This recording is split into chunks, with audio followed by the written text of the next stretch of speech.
A man with the means, the motive, and the opportunity to play you, and indeed the rest of us, as pawns in the biggest, the most elaborate, the most expensive hoax of all time. To sustain the delusion that her children never died, she's created an elaborate fictional structure, and she gives us all parts to play in that fiction. Goodness, Lynette, when you offered to share your thoughts on my campaign, I wasn't expecting anything quite so elaborate. Hey there, and welcome. Today, we're going to tackle a word that you hear all the time, elaborate. Now, I know it can sound a little formal, maybe a bit fancy, but trust me, by the end of this, you'll be using it like a pro. You ready?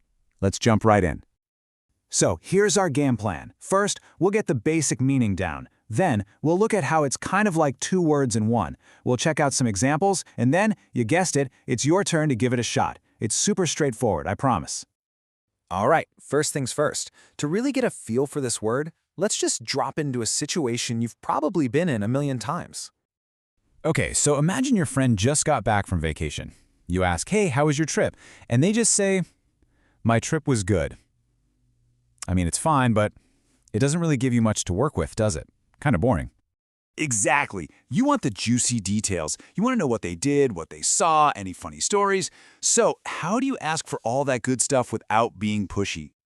And this is where our superstar word makes its entrance. You just ask, could you please elaborate?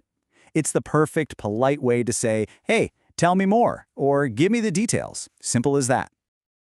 Now, here's where it gets really cool. The word elaborate actually has two different jobs, kind of like it has two different personalities. It can be an action, and it can be a description. So check this out. As a verb, to elaborate is the action of adding more details. But as an adjective, it describes something that's already packed with details. So think of it this way. One is about doing something, and the other is about being something.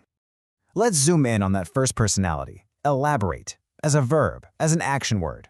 This is the one you'll use all the time when you want to ask for or give more information.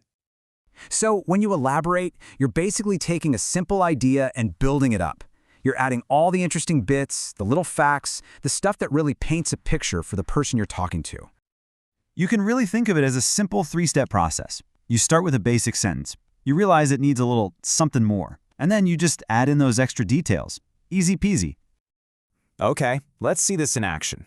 Here's our simple idea, step 1. I have a pet. Now, just like with the trip story, this is true.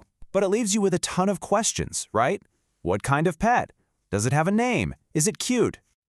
So, let's do the action. Let's take that plain little sentence and elaborate. We're about to give it a total makeover. And there it is. See how much better that is? We went from just a pet to a whole story in one sentence. Now we know it's a small, noisy parrot, his name is Zazu, and he loves to sing. That's the power of elaborating.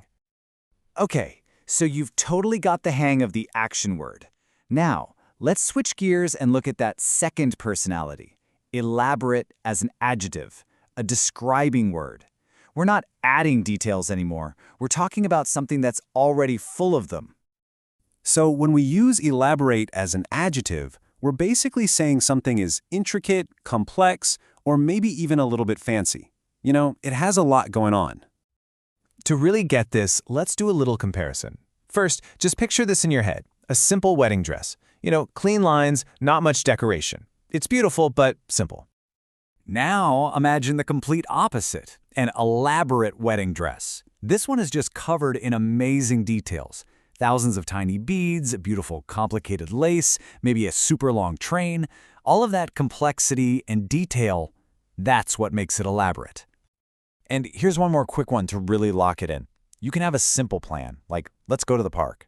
Or you could have an elaborate plan with a full schedule, a map, a color-coded list of who's bringing what. You get the idea. It's got a lot of parts. Okay, we've looked at both sides of the coin. For our last section here, let's do a super fast recap and then give you a chance to put what you've learned into practice. So here's the bottom line. If you remember anything, remember this.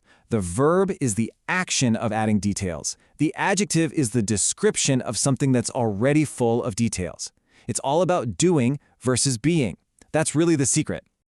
All right, you've definitely got this. So let's put it to the test with a quick real-world scenario. You're going to do great. So let's say your friend hits you with another one of those simple sentences. I saw a movie. You definitely want to know more, right? So how could you use our word?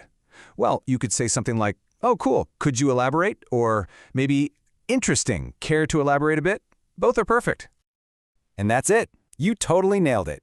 You now know how to use elaborate as both an action word and a describing word. So next time you get a short answer, you know exactly what to do. My final challenge for you is this. What's one simple idea you can elaborate on today? Thanks for joining me.